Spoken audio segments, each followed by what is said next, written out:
All right, I know what some of you are thinking. All right, you're saying, not another trade video. Why are you posting this the day after the Heat beat the Cavaliers? Just yesterday, you posted a video screaming, "We back" for 15 minutes. And while, yes, those things are true, it's also true that this Heat team and this season has been and will continue to be a roller coaster.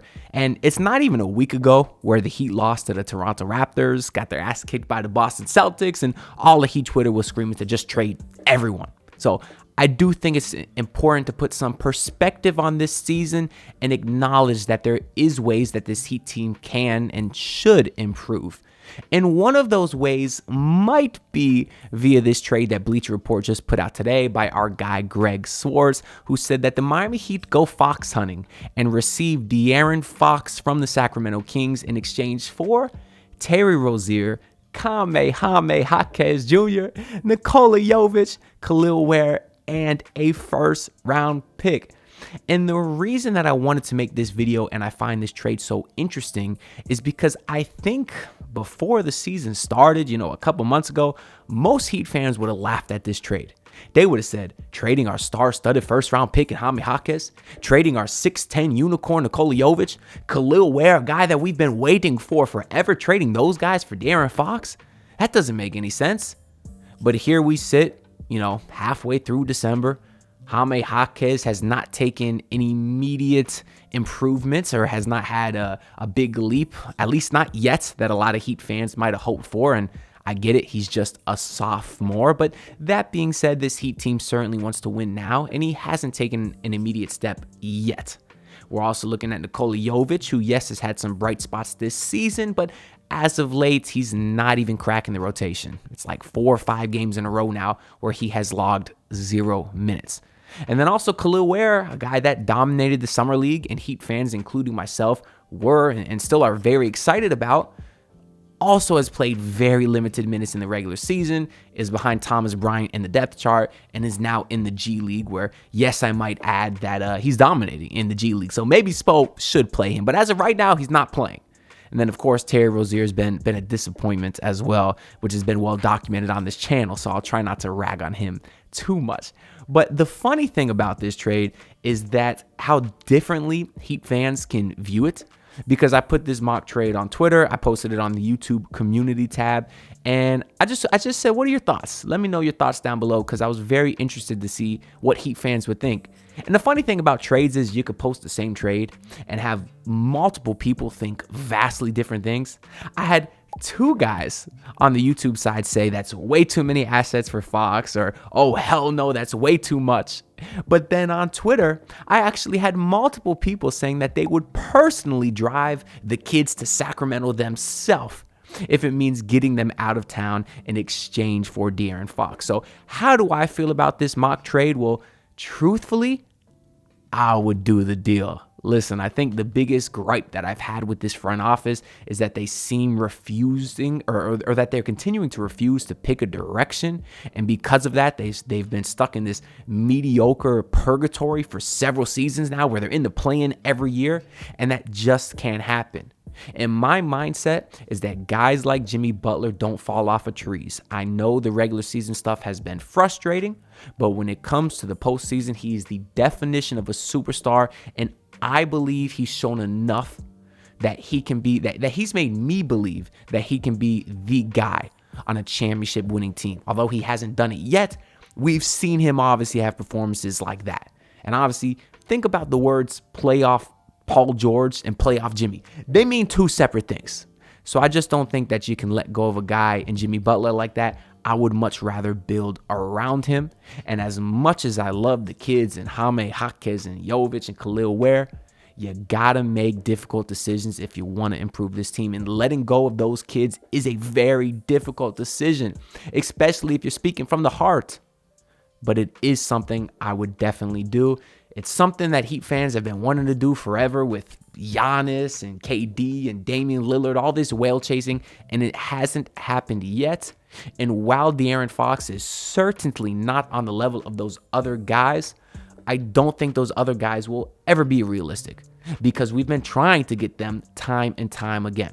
So I do think it's about time that we take a step down from those elite, greatest player of all time category and try to set our sights one tier lower with a guy like De'Aaron Fox, who I still believe is in that superstar tier, very close to superstar tier, and is a guy that, if added to this Heat team, along with Tyler Hero, the Tyler we're seeing this year, buzzcut Tyler Hero, Jimmy Butler, who's been playing better of late, same with Bam Adebayo, I do think that is a core that could win right now.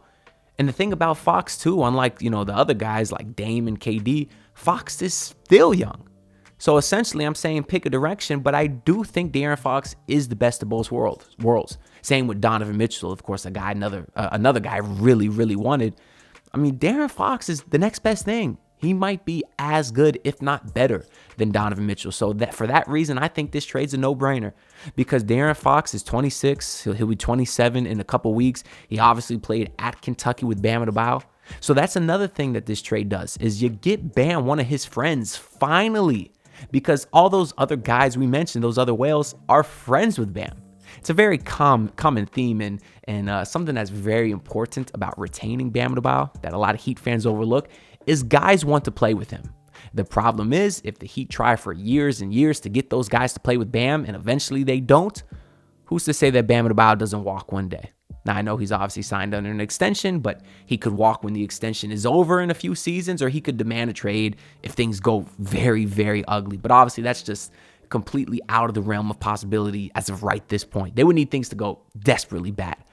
But regardless of all that, if you get a guy like De'Aaron Fox, who we know Bam is close with, you are keeping your star player happy. Bam is the future. He's the guy that you've invested in. He's the guy that Alonzo Mourning and Pat Riley and Dwayne Wade and Eric Spoelstra has always said that he is the culture carrier. He's the guy that D Wade passed the torch to. You need to invest in that. Not only monetarily, but from a team standpoint to keep him happy. And getting a guy like De'Aaron Fox would do that. And also, I think the team would be damn good because I think De'Aaron Fox would just be an amazing fit on this team. He's off to another blazing start to this season, averaging 26 points per game, same as he was doing last season. Now, the three-point percentage is a bit down. Last season, he was at 37% on like 8 attempts, which was incredible. This season, he's back down to 33%, which is his career average, but he's still getting 6 attempts up a game. So I think that's enough to at least keep the defense honest and make him a respectable shooter as to not clog up the paint. Because obviously, when you're talking about another piece to fit next to Jimmy and Bam, you need a guy that could space the floor. And while De'Aaron Fox is not necessarily that, and that would be the biggest downside when it comes to on-court fit, he is the guy that I still think should be respectable enough. But at the end of the day, what he does, among other things, is get buckets because he is 49% from the field, which is very, very good for a guard. He's still getting 6 assists a game. He's getting you 5 boards a game. The Heat could obviously use more rebounding. So he is a great all-around offensive player that I think would fit great on this team. He pushes pace too. This Heat team finally this season is picking up the pace slightly from what they have in years past, but throughout this build, they've still always been one of the slowest teams in the league. I don't think you can play like that and be super successful in today's NBA. So he would pick up the pace a ton, and then obviously defensively, he'd be way better than any of the other guards who tried rolling out there, whether it was Kyle Lowry or Terry Rozier. Both of those guys are turnstiles. De'Aaron Fox is no Drew Smith. He's no Gabe Vincent, but he is very solid on the defensive end. He's an absolute dog, and he plays the passing lanes with the best of them, with the Jimmy Butlers. Last season, he led the league in steals per game with 2 per game. This season, he's at 1.7, so he is an absolute dog on that end. And imagine him and Jimmy Butler playing those passing lanes. I mean, the Heat could have a starting lineup of Fox, Hero, Jimmy, Haywood, and Bam. Outside of some skeptical three-point shooting, again, which I will admit would be a bit of a concern. You want to hope that De'Aaron Fox can get back up to 35, 36% from 3 at least. But outside of that, you got sensational scoring.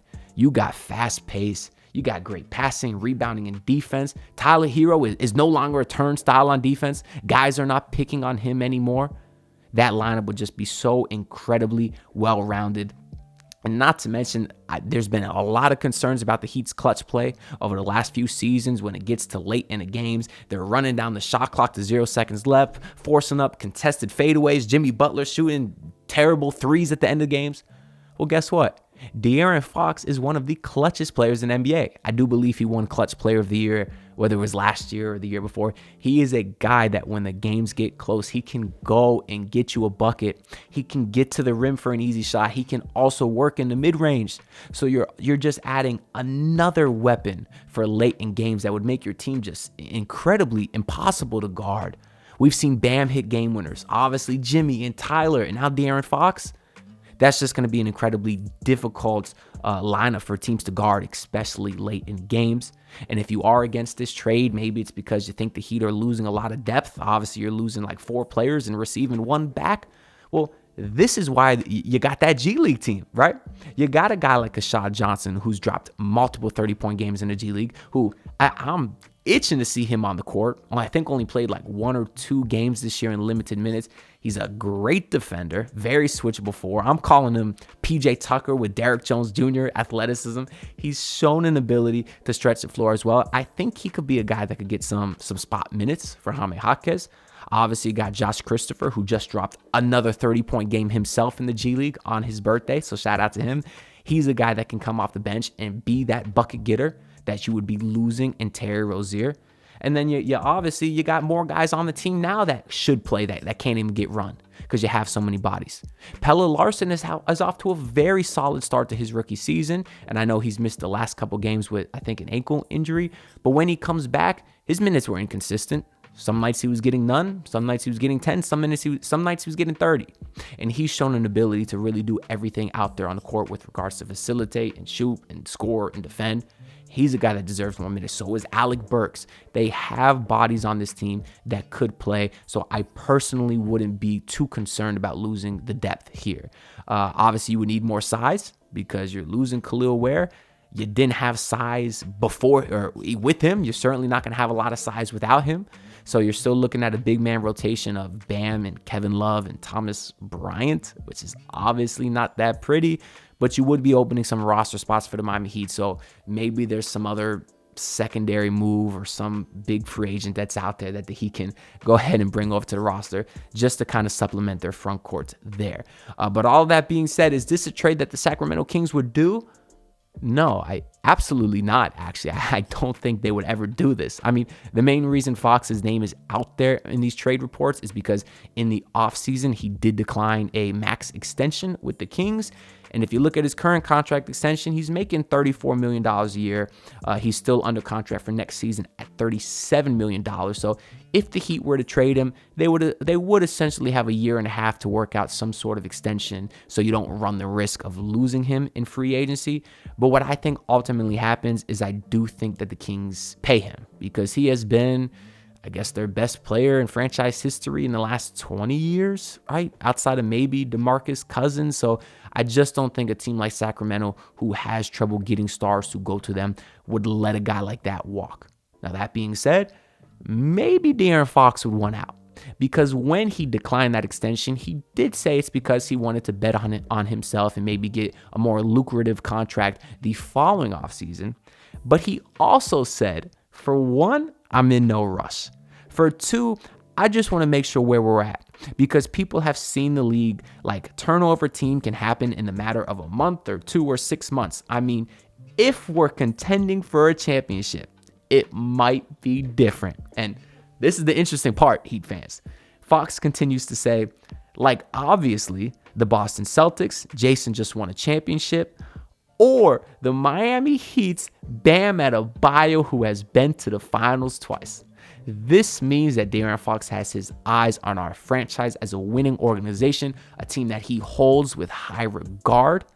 So if things don't turn around in Sacramento and they continue to miss the playoffs like they did last season and so far are on the track to miss them this season as well, he could potentially want out. And then I would look at the Miami Heat as a prime destination for him to put on his list. And next year, Fox would be an expiring contract, meaning that he has most of the leverage because he's not going to get, or a team is not going to want to trade for him if he doesn't give them the wink that he'll sign an extension. So All of that being said, I don't think this trade is likely anytime soon, but it is certainly something that can be a possibility. Maybe come this offseason, come trade deadline, if things go sour for the Sacramento Kings. But that being said, let me know all y'all thoughts down below. Would you do this trade that Bleacher Report put out? If not, who would you add? Who would you take away? Or is there another star out there that you would like the Heat to target? Make sure to like, comment, and subscribe, because all that stuff greatly helps me out a lot. I'm on the grind to hit 6K subs, so hit that button for me. It's completely free. That being said, I'll see y'all in the next video. So peace out, y'all. Look, pull up in your city, tryna get that dead face. Do it on my own, I don't need no dead weight. Had to kill him off, yeah, I need a head space. You know this homegrown bitch don't offend me.